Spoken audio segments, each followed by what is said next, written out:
Le ministère de l'Enseignement supérieur fait un pas vers les étudiants en médecine. Après 10 mois de grève et de revendications au Maroc, le ministère annonce des mesures pour assurer la continuité des études et apaiser les tensions.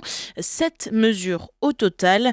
Le professeur Khalid Serraj est le doyen de la faculté de médecine et de pharmacie d'Oujda. Il nous décrit quelques-unes de ces mesures importantes.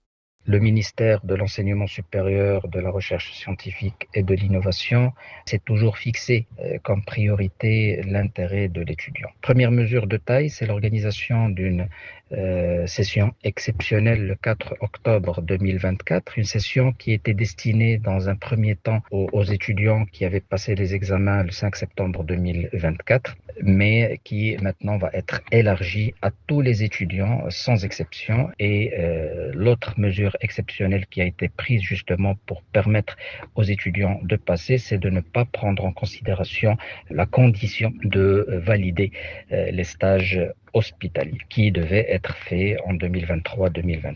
Il n'y aura pas de zéro sur le relevé des notes et la note qui va être prise en considération, c'est la note qui va être obtenue au niveau des autres sessions, soit de rattrapage, soit exceptionnelle. Tout ça parce qu'on sait très très bien que les étudiants étaient sous pression et il est évident qu'on doit être compréhensif quant à leur souffrance.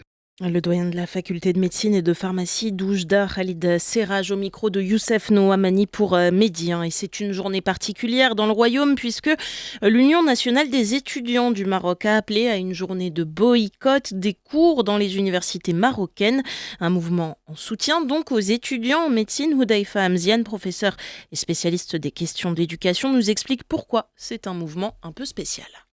Ce mouvement atteste de la sympathie, j'allais dire, et du soutien de non seulement les étudiants ingénieurs qui avaient de leur côté manifesté leur solidarité, mais en plus maintenant c'est toutes les universités qui s'associent à ce mouvement pour dire que là ça va pas du tout et que le gouvernement devrait se mettre à table avec les étudiants évidemment et les représentants des étudiants en médecine pour trouver une solution parce que cela nuit d'abord à l'avenir de ces étudiants particulièrement, mais aussi au secteur de la santé. Le Maroc a adopté un nouveau modèle de développement où le secteur de santé, l'aspect social a été très très important. Donc on a besoin justement de sortir suffisamment de médecins pour couvrir les besoins de toute la population, sur tout le territoire national. Et je crois que ce soutien marque un tournant dans cette crise qui oppose les étudiants, puis le ministère de tutelle et le gouvernement de manière générale.